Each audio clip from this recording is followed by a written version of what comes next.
মিডিয়ার ইমেজে প্রকাশের দাবি, চাকরিতে পুনর্বহালের দাবি যোগ্যদের। চাকরিহারাদের এই অবস্থান আন্দোলনের 14তম দিন। রোদে পুড়ে জলে ভিজে রাজপথে অবস্থানে অনড় রয়েছেন চাকরিহারারা। পরিবার পরিজন ছেড়ে অবস্থানে এতগুলি দিন, হকের চাকরির ফেরত পেতেই তাদের এই আন্দোলন জারি রয়েছে। বিকাশ ভবনের সামনে এখনো অবস্থান আন্দোলন চলছে চাকরিহারাদের। কথা বলবো সরাসরি, আজ সেখান থেকে সল্টলেক থেকে রয়েছেন, বিকাশ ভবনের সামনে থেকে রয়েছেন আমাদের প্রতিনিধি দীপাঞ্জনা। এখনো পর্যন্ত যে ছবিটা দেখতে পাওয়া যাচ্ছে, যে রোদ ঝড় জলে ভিজে অবস্থান আন্দোলনে 14তম দিনেও অনড় রয়েছেন চাকরিহারারা। কি বলছেন তারা, একটু যদি তাদের সঙ্গে কথা বলা সম্ভব হয়।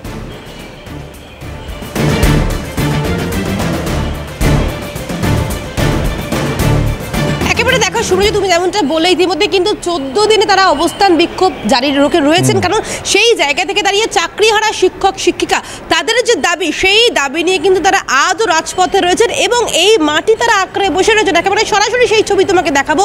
ইতিমধ্যে আমার চিত্র সাংবাদিক সোনাই ঘোষ সেই ছবি তোমাকে তুলে ধরছে। তুমি দেখতেই পাচ্ছ যে দীর্ঘদিন হয়ে গিয়েছে এবং দীর্ঘ সময় হয়ে গিয়েছে পরিবার পরিজন ছেড়ে তারা কিন্তু এখানেই অবস্থান বিক্ষোভে রয়েছেন। কারণ তাদের যে হকের চাকরি, সেই হকের চাকরি ফিরিয়ে নেবার দাবিতে। একেবারে সরাসরি যদি সম্ভব হয় তাহলে একটু কথা বলবো।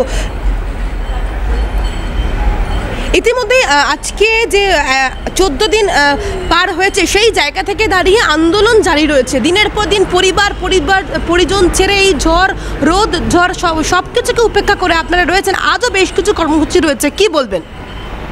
কি বলবো, এই যে আন্দোলন আমাদের চলছে, সরকারের প্রতি ভরসা রাখার কথা বলা হচ্ছে, কিন্তু ভরসা রেখেই তো আজকে আমরা সহকারী শিক্ষক থেকে তো আমরা চাকরিহারা শিক্ষক শিক্ষিকায় পরিণত হয়েছি।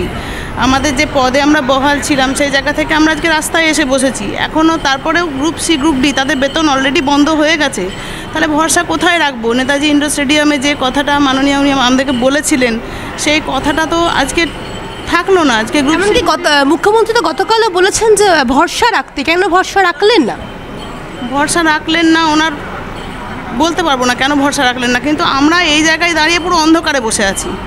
মানে অন্ধকারের মধ্যে হাঁটতে হাঁটতেও তো আলো একদিন দেখবো, এই আশাটা থাকে, কিন্তু কোথায় আলোর আশা? আর যে রায়দানটা হয়েছে, সেই রায়দানে বলা হয়েছে যে কিছু যারা পুরনো চাকরিতে ফেরত যেতে পারবে, কিছুজন ফেরত যেতে পারবে। তাহলে তখন তার আগে যে প্রশ্নটা করা হয়েছে যে এই অযোগ্যদেরকে বাদ দিলে, যারা ব্ল্যাঙ্ক ওএমআর র্যাঙ্ক জাম্প এদেরকে বাদ দিলে বাকি যারা পড়ে থাকছে, তাহলে তারা যোগ্য তো না? নট স্পেসিফিক্যালি বলা যাচ্ছে না যে তারা যোগ্য কিনা।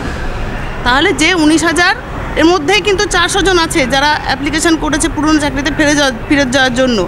তাহলে সেখানে তো এটা মেনে নেওয়া হলো যে হ্যাঁ, ওই 400 জন যোগ্য, তারা তো 19,000-এর বাইরে নয়। তাহলে তারা যখন নির্দিষ্ট করে বলা হচ্ছে যে তারা যোগ্য, তাদের মধ্যে যদি কোনো অযোগ্য থেকে থাকে, তাহলে তারা তো পুরনো চাকরিতে ফেরত যাওয়ার কথা নয়। আপনারা চাইছেন যে মুখ্যমন্ত্রী মমতা বন্দ্যোপাধ্যায় এখানে আসুক, দেখা করুক, সে আশ্বাস কি আপনাদের এখনও রয়েছেন? তিনি আদৌ আসবেন, দেখা করবেন? করেছিলেন, উনি তো নেতাজি ইন্ডোরেও আমাদেরকে দেখা করেছিলেন এবং আমরাও ওনার দেখা করার জন্যই আমরা গেছিলাম। কিন্তু সেখানে যে কথাগুলো হয়েছিল, তারপরে গ্রুপ সি গ্রুপ ডির অবস্থাটা দেখে আজকে সত্যিই আমরা ভরসা এখনও রয়েছে। এখনও ভরসা রাখতে হবে, কারণ উনি আমাদের রাজ্য সরকার, উনি আমাদের মাথার উপরে বসে আছেন। ভরসা অবশ্যই রাখতে হবে, এখনও ভরসা, কারণ রিভিউ পিটিশন আছে সামনে। অর্থাৎ সেই জায়গা থেকে দাঁড়িয়ে চাকরি প্রার্থীরা পরিষ্কার বলছেন যে এখনও কিন্তু ভরসা রয়েছে। ইতিমধ্যে দেখতে পাচ্ছ, যদি সম্ভব হয় আরও অনেকের সাথে কথা বলবো, কারণ আজকে বেশ কিছু কর্মসূচি রয়েছে।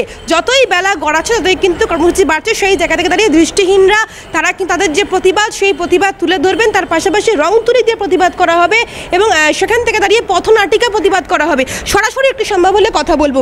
দীর্ঘ সময় ধরে বসে রয়েছেন, আজকে 14 দিন হয়ে গেল।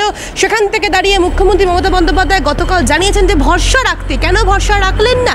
সেখান থেকে দাঁড়িয়ে তিনি বলছেন আপনারা চাইছেন যে মুখ্যমন্ত্রী মমতা বন্দ্যোপাধ্যায় আসুক, দেখা করুক, তারপরে আপনারা আন্দোলন তুলবেন, কিন্তু আপনাদের দাবি এক, দফা এক, চাকরি বহাল রাখতে হবে, ফিরে দিতে হবে। কি বলবেন? হ্যাঁ, আমাদের দাবি একটাই যে আমরা কোনো পরীক্ষা দেবো না। যেহেতু আমরা একবার পরীক্ষা দিয়েছি, তাহলে আবার কেন পরীক্ষা দেবো? হলো, যদি সাপোজ ধরেন যেদিন এক্সামের ডেট হলো, আমি সেই দিন কোনো কারণে হসপিটালাইজ হয়ে গেলাম, আমি কি সেই পরীক্ষা দিতে পারবো? আমাকে কি পরে পরীক্ষাটা দিতে দেবে? তাহলে আমার যদি সাপোজ সেই দিনই সেরকম হয়, তাহলে আমার আপনারা বলছেন যোগ্যতার প্রমাণ একবার দেবো, বারবার নয়। বারবার কেন দেবো? সেটাই তো একটা প্রশ্ন, যে যোগ্যতার প্রমাণ একবারই দেওয়া হয়, যে কিনা বারবার করে দেওয়া হয়। একই মুখ্যমন্ত্রী চেয়ার, যে একবার বসলাম 5 বছর পর আমাকে সেখান থেকে তাড়িয়ে দিতে পারে, আবার তার জন্য ভোটে দাঁড়াতে হবে, বা ভোটে জিতে তারপরে আমি মুখ্যমন্ত্রী হবো, এরকম কি? আজকে মূলত কি কর্মসূচি রয়েছে এরপরে? আমাদের কর্মসূচি আজকে রয়েছে যারা পিএইচ ক্যান্ডিডেট রয়েছে তাদের বিভিন্ন রকম বক্তৃতা এবং আমাদের নাটক রয়েছে একটা, এবং আমাদের যারা শিল্পী রয়েছে তারা শিল্পীর তুলির মাধ্যমে আমাদের এই যে আন্দোলনের এবং পুলিশি অত্যাচারের কাহিনীগুলো আমাদের সেই তুলির মাধ্যমে তারা তুলে ধরতে চায় আজকে, এবং গোটা সমাজকে আমরা মানে প্রতিবাদের ভাষা তুলে ধরবেন আজকে? আমাদের পেন এবং তুলির জোর সেটা আমরা আজকে দেখাতে চাই। সর্বশেষ কি মনে করছেন যে মুখ্যমন্ত্রী মমতা বন্দ্যোপাধ্যায় এখানে আসুক, কি দাবি রাখছেন? আমাদের দাবি তো ওটা অনেকদিন ধরে রয়েছেন, কিন্তু জানি না যে উনি আসবেন কি না আসবেন, তবে আমাদের এরকম এখন আন্দোলন চলতেই থাকবে। মানে আপনার দাবিতে একেবারেই অনড়? আমাদের দাবিতে আমরা অনড়। তারা ইতিমধ্যে পরিষ্কার জানিয়ে দিচ্ছেন যে এই জায়গা থেকে দাঁড়িয়ে চাকরিহারা শিক্ষক শিক্ষিকা তারা বলছেন যে মুখ্যমন্ত্রী মমতা বন্দ্যোপাধ্যায় আসুক, দেখা করুক। সেই জায়গা থেকে তাদের যে আন্দোলন, সেই আন্দোলন কিন্তু জারি রাখছে। তার পাশাপাশি তাদের যে আজকের কর্মসূচি মূলত বলা যায় যে দৃষ্টিহীন শিক্ষক যারা রয়েছেন তারা তাদের প্রতিবাদের ভাষা তুলে ধরবেন। তার পাশাপাশি রং তুলি দিয়ে প্রতিবাদ করা হবে এবং পথনাটিকা, অর্থাৎ তাদের ওপর যেভাবে পুলিশি অত্যাচার করা হয়েছে, লাঠি চার্জ করা হয়েছে, সব কিছুর মধ্যে দিয়ে কিন্তু একবারে প্রতিবাদের ভাষা তুলে দেওয়া হবে।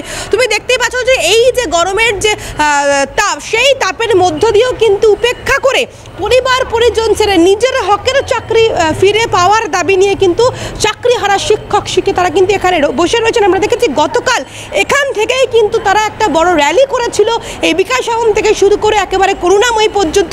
সেখানেও কিন্তু বহু চাকরিহারা শিক্ষক তারা কিন্তু পরিষ্কার জানিয়ে দিয়েছে তারা কিন্তু এখানেই অবস্থানে থাকবেন এবং যতক্ষণ না পর্যন্ত মুখ্যমন্ত্রী মমতা বন্দ্যোপাধ্যায় তাদের সাথে দেখা করতে আসবেন ততক্ষণ কিন্তু তারা তাদের নিজেদের জায়গায় সেই দেখা কিন্তু অনড় থাকবে। সেই জায়গা থেকে দাঁড়িয়ে একেবারে পরিষ্কার ছবি তুমি দেখতে পাচ্ছ, এই করুণাময় বিকাশ ভবনের সামনে কিন্তু সমস্ত রাস্তা জুড়েই কিন্তু তারা রয়েছেন এবং তাদের কিন্তু এখানেই বাসস্থান বলা যায়। কিন্তু প্রশ্ন উঠছে এখানেই, যারা শিক্ষক, যারা চাকরিহারা শিক্ষক শিক্ষিকা, তারা যে তাদের যে লড়াই, সেই লড়াই তারা কতদিন চালিয়ে যাবেন এবং কতদিন পর্যন্ত চালিয়ে যাবেন, তাদের এই প্রশ্ন উঠছে এখানে। এবং সব জায়গা থেকে বলা যায় দীর্ঘ সময় সকাল থেকে রাত অবধি পরিবার পরিজন ছেড়ে একটাই দাবি, নিজের চাকরি, একটাই দাবি, একটাই দফা, যে যাদের যে চাকরিহারা যোগ্য শিক্ষক শিক্ষিকা তারা দ্বিতীয়বার নিজেদের যোগ্যর প্রমাণ দেওয়ার জন্য আর কোনো পরীক্ষা দেবেন না।